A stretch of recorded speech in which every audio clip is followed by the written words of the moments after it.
अस्सलाम वालेकुम friends, welcome back to my YouTube channel mister Ghulam Raza. Friends, आज हम पढ़ेंगे क्लास 9 और 11 क्लास के लिए। सब्जेक्ट हमारा बायोलॉजी है, चैप्टर नंबर 5 है हमारा, जिसका नाम वेराइटी ऑफ लाइफ है, क्लास 11 की बायोलॉजी से। लेकिन टॉपिक ये 9 क्लास में भी पढ़ा जाता है। फ्रेंड्स, हमारा ये नया चैप्टर है बिल्कुल, और इसका हमारा आज फर्स्ट लेक्चर है। टॉपिक है हमारा जिसके ऊपर आज हम डिस्कस करेंगे वो है AIIMS and bases of classification, कि क्लासिफिकेशन ऑर्गेनिजम्स की जो हुई थी वो किसकी वजह से हुई थी और किन बुनियादों के ऊपर हुई थी। ठीक है फ्रेंड्स, वीडियो स्टार्ट करने से पहले मैं आपसे एक रिक्वेस्ट करूँगा कि अगर आप हमारे चैनल पर न्यू हैं तो जल्दी से सब्सक्राइब कर दें हमारे चैनल को और बेल आइकन का बटन प्रेस कर, ताकि जो भी हमारा लेटेस्ट अपडेट हो आप तक जल्द से जल्द पहुँच सके। Thank you so much. आगे चलते हैं हम अपने वीडियो पे। जी फ्रेंड्स, जैसा कि आज हमें पता है कि आज का हमारा टॉपिक है AIIMS and bases of classification. सबसे पहले हमें पता होना चाहिए कि क्लासिफिकेशन किसे कहते हैं हम। ग्रुपिंग ऑफ लिविंग ऑर्गेनिजम्स, किसी भी ऑर्गेनिजम्स को ग्रुप्स में तकसीम किया जाए उसे हम क्लासिफिकेशन कहते हैं। और हम इन ग्रुपिंग ऑफ और लिविंग ऑर्गेनिजम्स की स्टडी करते हैं तो उसको कहते हैं हम टेक्सोनॉमी। ठीक है फ्रेंड्स, उम्मीद है आपको समझ आ गया होगा। अब देखते हैं कि एम्स क्या हैं, जिसकी वजह से ऑर्गेनिजम्स को ग्रुप्स में तकसीम किया गया था, जिसकी वजह से ऑर्गेनिजम्स को क्लासिफाई किया गया था। सिमिलरिटीज़ एंड डिसमिलरिटीज़ या डिफरेंसेस। अब यहाँ पे लफ्ज़ आ रहा है सिमिलरिटीज़ का मतलब होता है कि कुछ ऐसे फंक्शंस, कुछ ऐसे चीज़ें जो कि सेम थी किसी ऑर्गेनिजम्स में। ठीक है, कोई ऐसा स्ट्रक्चर जो कि सेम था।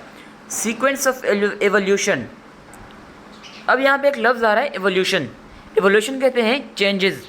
जिस तरह से कोई भी प्लांट किस चीज़ से ग्रो हुआ है और उसका एवोल्यूशन क्या है, मतलब कि पहले इसकी क्या थी, पहले प्लांट क्या था, पहले प्लांट्स की जो हमारी ग्रोइंग थी वो किस चीज़ से हुई है और अब कैसा है। मतलब कि जो बीच में फासला आया, मतलब बीच में जो एवोल्यूशन आई है, तब्दीलियाँ आई हैं प्लांट्स में तरह तरह की। पहले लीफ नहीं होते थे तो प्रॉपर, अभी लीफ आ गए हैं प्लांट्स में। ठीक है, पहले रूट्स प्रॉपर नहीं होती थी, अब रूट्स आ गई हैं। मतलब कि ट्रेकियोफाइट्स अभी आ गए हैं, लेकिन पहले थे ब्रायोफाइट्स। वो हम आगे हम टॉपिक पढ़ेंगे। मतलब इस तरह से मैंने आपको एक एग्जांपल दी कि सीक्वेंस ऑफ एवोल्यूशन किसी ऑर्गेनिजम्स का डिफरेंट था, किसी ऑर्गेनिजम्स का सेम था, या एवोल्यूशन ऑफ सीक्वेंस जो था वो था किसी में ऑर्गेनिज्म में, किसी में नहीं था।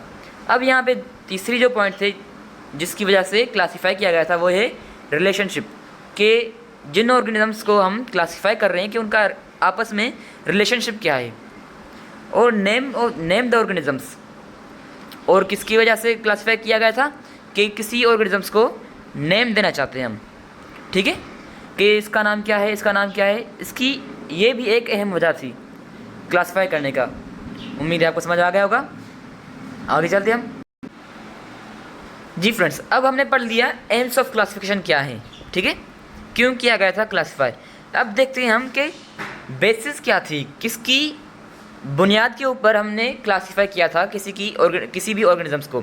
तो एक बायोलॉजिस्ट था जो कि था एरिस्टोटल। उसने भी किसी ऑर्गेनिजम्स को क्लासिफाई किया था किसकी बेसिस पे, हैबिटाट की बेसिस पे, कि कोई भी ऑर्गेनिज्म एयर में रहता है या वाटर में रहता है या लैंड में रहता है, इसके मुताबिक उसने क्लासिफाई किया था। ये एक बेसिस थी। ठीक है, लेकिन ये मतलब कि इतनी परफेक्ट नहीं थी। जैसे कि हम देखते हैं कि कोई भी ऑर्गेनिज्म जो कि लैंड में भी रहता है और पानी में भी रहता है, तो इसके मतलब कि ये चीज़ डिफरेंट हो गई, एक चीज़ पे नहीं होगी, ये क्लासिफाई नहीं हुए। ठीक है, उम्मीद है आपको समझ आ गया होगा। और दूसरी जो बेसिस थी, प्रोकैरियोटिक और यूकैरियोटिक की बुनियाद पे क्लासिफाई किया गया था। ठीक है, अब यहाँ पे लफ्ज़ आ रहा है प्रोकैरियोटिक और यूकैरियोटिक। यूकैरियोटिक का मतलब होता है, यू का मतलब होता है ट्रू और कैरियोट का मतलब होता है न्यूक्लियस। वो सेल जिसके अंदर प्रॉपर न्यूक्लियस हो। ठीक है, वो सेल जिसके अंदर प्रॉपर न्यूक्लियस हो, प्रॉपर न्यूक्लियर मेम्ब्रेन हो और मेम्ब्रेन बाउंडेड ऑर्गेनेल्स हो।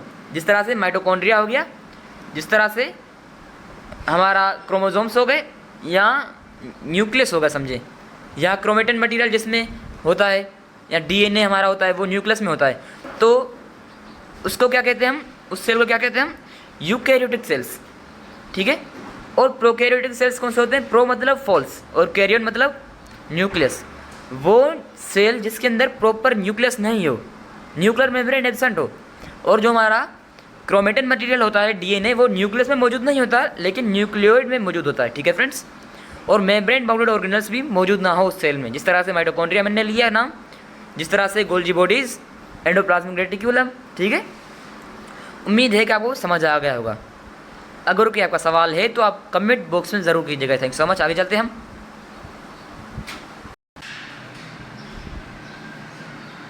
जी फ्रेंड्स, अभी तक हमने पढ़ा, सिर्फ 2 बेसिस पढ़ी हैं कि इसकी बुनियाद के ऊपर क्लासीफाई हुए हैं ऑर्गेनिजम्स। सिर्फ एक पढ़ा था हमने हैबिटाट, ठीक है, और दूसरा पढ़ा था हमने यूकैरियोटिक प्रोकैरियोटिक, ठीक है। अब पढ़ेंगे कुछ आगे कि किसकी बुनियाद के ऊपर फिर से ऑर्गेनिजम्स क्लासीफाई हुए थे। एक था हमारा यूनिसेल्युलर और था मल्टीसेल्युलर। वो ऑर्गेनिजम्स जो कुछ यूनिसेल्युलर होते हैं और कुछ ऑर्गेनिजम्स मल्टी सेल्युलर होते हैं। यूनि का मतलब होता है सिंगल और सेल्युलर का मतलब होता है सेल्स, वो बॉडी जो कि एक सेल से बनी हुई है, ठीक है, तो उसे कहते हैं हम यूनिसेल्युलर ऑर्गेनिजम्स। वो ऑर्गेनिज्म जो कि एक से ज़्यादा सेल्स का बना हुआ है उसे कहते हैं हम मल्टी सेल्युलर। उस बैक्टीरिया जिस तरह से वो यूनिसेल्युलर है, ठीक है, एक बेहतरीन मिसाल है बैक्टीरिया। और मल्टी सेल्युलर में क्या है? ह्यूमन बींग्स हम खुद, ठीक है। और तीसरी जो हमारी चौथी थी हमारी बेसिस थी वो थी ऑटोट्रोफ और हेटरोट्रोफ, फोटोसिंथेटिक और नॉन फोटोसिंथेटिक। कुछ ऑर्गेनिजम्स हमारे पास इस तरह से होते हैं कि जो कि अपना फूड सनलाइट की मदद से बनाते हैं, और कुछ ऑर्गेनिजम्स ऐसे होते हैं जो कि अपना फूड खुद नहीं बनाते लेकिन दूसरों के ऊपर डिपेंड करते हैं। ऑटो का मतलब होता है खुद और ट्रोफ का मतलब होता है बनाना, फूड बनाना, ठीक है। उम्मीद है आपको समझ आ गया होगा। और हेटरोट्रोफ का मतलब होता है वो ऑर्गेनिजम्स जो कि अपना फूड खुद नहीं बनाए। हेटरो का मतलब होता है डिफरेंट और ट्रोफ्स का मतलब क्या होता है? बनाना फूड, ठीक है। ये अपना फूड खुद नहीं बनाते। जिस तरह से प्लांट से, कोई ये प्लांट है, ये ग्रीन कलर के इनके लीफ हैं क्योंकि इनके अंदर क्लोरोफिल मौजूद है और वो कैप्चर करते हैं सनलाइट को और लाइट की मदद से कार्बन डाइऑक्साइड लेते हैं एनवायरनमेंट से और वाटर लेते हैं सॉइल से, उसकी मदद से फूड बनाते हैं अपने लिए, ठीक है। फिर रेस्पिरेशन की मदद से यूटिलाइज करते हैं एनर्जी को। लेकिन जो हेटरोट्रोफ होते हैं वो, जिस तरह से अभी ये हमारे पास एक एनिमल है, ये हेटरोट्रोफ है, किसके ऊपर डिपेंड कर रहा है? इन प्लांट्स के ऊपर। उम्मीद है आपको समझ आ गया होगा। अगर कोई आपका सवाल है तो आप कमेंट बॉक्स में ज़रूर कीजिएगा। Thank so much.